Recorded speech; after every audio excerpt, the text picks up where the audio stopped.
അപ്പോൾ ഇന്നത്തെ എപ്പിസോഡ് വന്നിട്ടുണ്ട്. അപ്പോൾ ഇന്നത്തെ എപ്പിസോഡിൽ കഴിഞ്ഞ ദിവസം നമ്മുടെ ആ ഒരു വേലക്കാരത്തി അവിടെ വന്നിട്ട് ആ സാധനങ്ങളൊക്കെ എടുത്തുകൊണ്ട് പോയതിൻ്റെ സംഭാഷണത്തിലായിരുന്നല്ലോ അവസാനിച്ചത്. അപ്പോൾ അതിൻ്റെ കണ്ടിന്യൂഷനാണിന്ന്.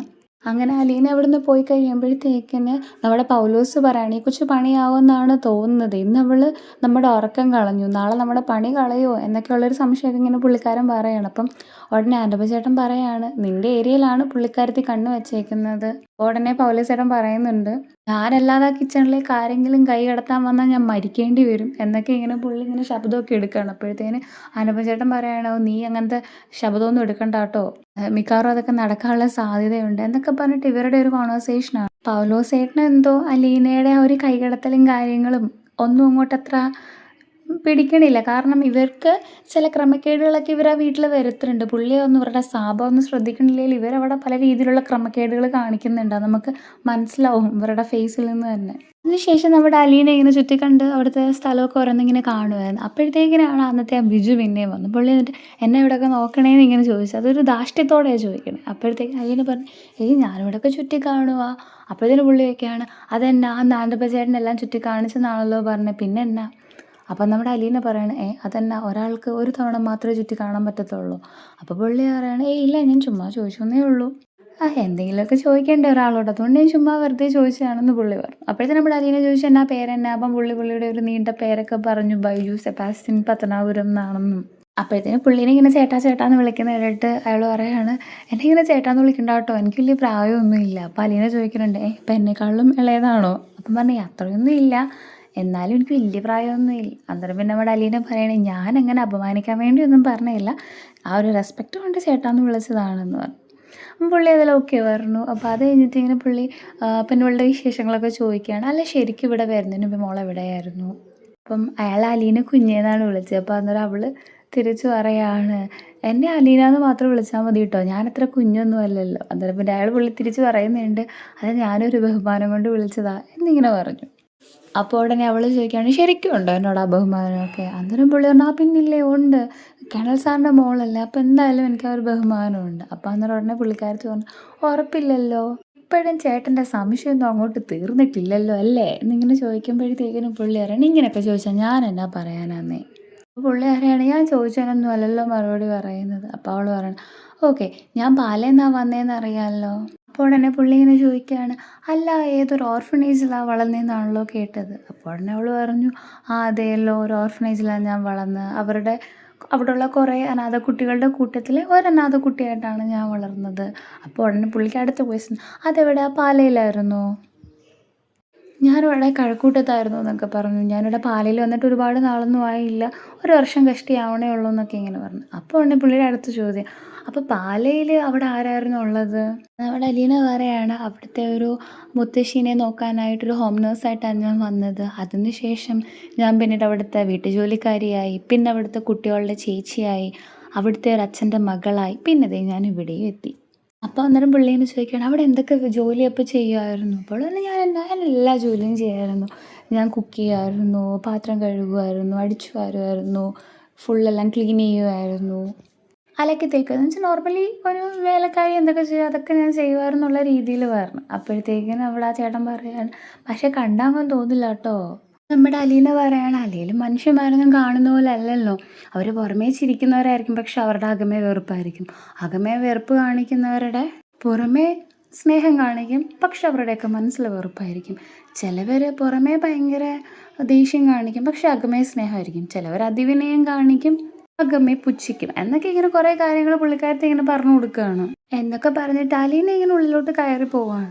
പിന്നെ അടുത്ത ഒരു സീൻ തുടങ്ങുമ്പോഴത്തേക്കും നമ്മുടെ പൗലീസറിനോട് ഒരു സിഗരറ്റൊക്കെ വലിച്ചുകൊണ്ട് ഇങ്ങനെ ഇരിക്കുകയാണ്. അപ്പോൾ പുള്ളി ഇങ്ങനെ സിഗരറ്റ് വലിച്ചുകൊണ്ടിരിക്കുമ്പോൾ നമ്മുടെ ബിജു അങ്ങോട്ട് വരുന്നത്. എന്നിട്ട് പുള്ളി വന്ന് പറഞ്ഞ് പൗലീസേട്ടാ നമ്മൾ വിചാരിച്ച പോലൊന്നും അല്ല, ആ പെൺകൊച്ച് ഇത്തിരി മൊറ്റ എന്നിങ്ങനെ പറയുകയാണ്.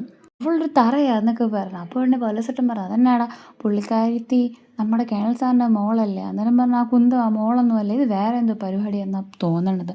അല്ല ഈ സാറിൻ്റെ മോളെങ്ങനെയാണ് ഈ ഓർഫനേജിൽ വളരുന്നത്, അപ്പോഴാണെ പൗലോസേട്ടൻ ചോദിക്കുകയാണ്, നീ ഇതൊക്കെ എങ്ങനെ അറിഞ്ഞു, നിന്നോടാര് പറഞ്ഞു? അത് ഞാൻ പറയാം, എനിക്കൊരു സിഗരറ്റ് തായോ എന്ന് പറഞ്ഞിട്ട് പുള്ളി ഇങ്ങനെ ചോദിക്കുകയാണ്. അപ്പോഴേക്കും പൗലോസേട്ടൻ പോക്കറ്റിൽ നിന്ന് 2 സിഗരറ്റ് എടുത്തു. സിഗരറ്റ് എടുത്തിട്ട് പറഞ്ഞു, അയാളുടെ ആകെ 2 ഉള്ളൂ കേട്ടോ എന്ന് പറഞ്ഞപ്പോഴത്തേനും പുള്ളി പറഞ്ഞു, എന്നാൽ പിന്നെ ഇതിങ്ങതാന്നും പറഞ്ഞ് ഇയാളുടെ വായിൽ നിന്ന് സിഗരറ്റ് എടുത്ത് വലിക്കുകയാണ്. അപ്പോഴത്തേക്കിനും മറ്റേ ആൾ പറയുകയാണ്, എന്നെ പോക്കൃത്തനാടാവേ താൻ കാണിക്കണത് എന്നൊക്കെ ഇങ്ങനെ ജസ്റ്റ് അവരിങ്ങനെ സംസാരിക്കുന്നു.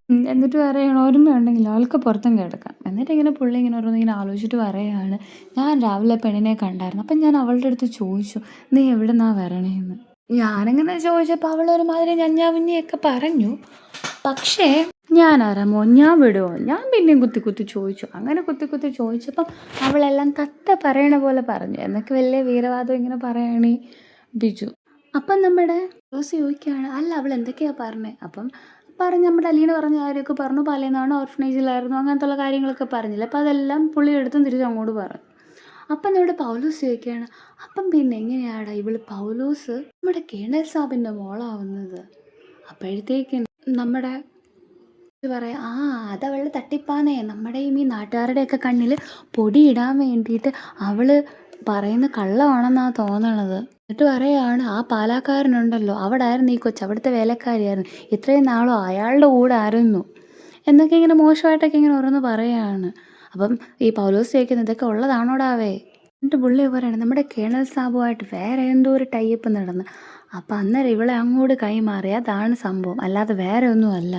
അപ്പോൾ വീണ്ടും ഈ പുള്ളിക്കാരൻ ഇങ്ങനെ പറയാണ്, വേലക്കാരിയാണെന്നാണ് പറഞ്ഞത്. അപ്പം ചോദിച്ചു, വേലക്കാരി എന്ന് പറയുമ്പം വീട്ടിലെ എല്ലാ ജോലിയും ചെയ്യുമായിരുന്നു, മുത്തശ്ശിനെ നോക്കും, പാത്രം കഴുകും, അങ്ങനത്തെ ഉള്ള എല്ലാ കാര്യങ്ങളും ചെയ്യുമായിരുന്നു. എന്നിട്ട് പുള്ളി പറയാണ്, ഇങ്ങനത്തെ ഉള്ള ജോലി ചെയ്യുന്നവരെ നമ്മുടെ നാട്ടിൽ വേലക്കാരി എന്നല്ലേ പറയുന്നത്. അപ്പോൾ പൗലോസ് പറഞ്ഞു, അതെ, അങ്ങനെയാണെങ്കിൽ പിന്നെ എന്തിനാണ് കേണൽ സാറിൻ്റെ മോളാണ് എന്ന് പറഞ്ഞത്? അപ്പോൾ ബിജു പറയാണ്, അതുകൊണ്ടാണ് ഇവർ അച്ഛനും മോളും ആണെന്ന് പറഞ്ഞത്. കാരണം വേറെ ഏത് ബന്ധമാണെന്ന് നാട്ടുകാരോട് പറഞ്ഞാലും അതിന് പ്രൂഫ് കാണിക്കണം. ഇതാകുമ്പോൾ പിന്നെ DNA വരെ പോവണ്ടായി. ഇതാകുമ്പോൾ അതിൻ്റെ ഇടയ്ക്ക് കൂടെ എന്ത് ചെയ്താലും കാര്യമില്ല എന്നൊക്കെ ഇങ്ങനെ നമ്മുടെ ബിജു പറയുകയാണ്. എന്നിട്ട് നമ്മുടെ ബിജു പറയാണ്, ഈ ഐഡിയ ആ പാലക്കാരൻ സെറ്റ് ചെയ്ത് കൊടുത്തതാണെന്നാണ് തോന്നുന്നത്. അവിടെ പാലയിൽ ഇവർ 2 പേരും കൂടെ അച്ഛനും മോളുമായിട്ട് നടന്ന് എല്ലാവരെയും പറ്റിച്ചറ ഇതൊക്കെ നടന്നു. അപ്പം എന്നാൽ പിന്നെ ഈ ഒരു ഐഡിയ ഇവിടെയും ചെയ്ത് നോക്കുക, ചിലപ്പം വർക്കാവുമെന്നും പറഞ്ഞ് നമ്മുടെ കേണൽ സാറിന് പറഞ്ഞു കൊടുത്തതായിരിക്കും എന്നൊക്കെ ഇങ്ങനെ ബിജു പറയുകയാണ്. അപ്പോൾ ഒന്നും കൂടെ നമ്മുടെ പൗലോസ് ഉറപ്പിക്കാൻ വേണ്ടി പറയുകയാണ്, അപ്പം അങ്ങനെ തന്നെ ആയിരിക്കും ഇല്ലേ? അപ്പോൾ ഉടനെ ഈ ബിജു പറയുകയാണ്, നമ്മൾ വെറും കിരങ്ങന്മാരാണെന്നല്ലേ അവൾ വിചാരിക്കണേ, എന്ത് നമ്മളോട് പറഞ്ഞാലും നമ്മളങ്ങ് വിശ്വസിക്കുന്നതാണ് അവൾ കരുതിയിരിക്കുന്നത്. പക്ഷെ അങ്ങനല്ലല്ലോ, അവളെ വിറ്റ കാശ് നമ്മുടെ കയ്യിലുണ്ടല്ലോ. അപ്പോഴത്തേക്കിന് ബിജു വീണ്ടും ഇങ്ങനെ ഏഷ്യാനെറ്റ് പറയുകയാണ്, അല്ല ഈ ഒരു ബന്ധം എന്ന് പറഞ്ഞു കഴിഞ്ഞാൽ കുറേ 10-24 വർഷത്തിന് മുമ്പ് ഉണ്ടാക്കിയതല്ലേ?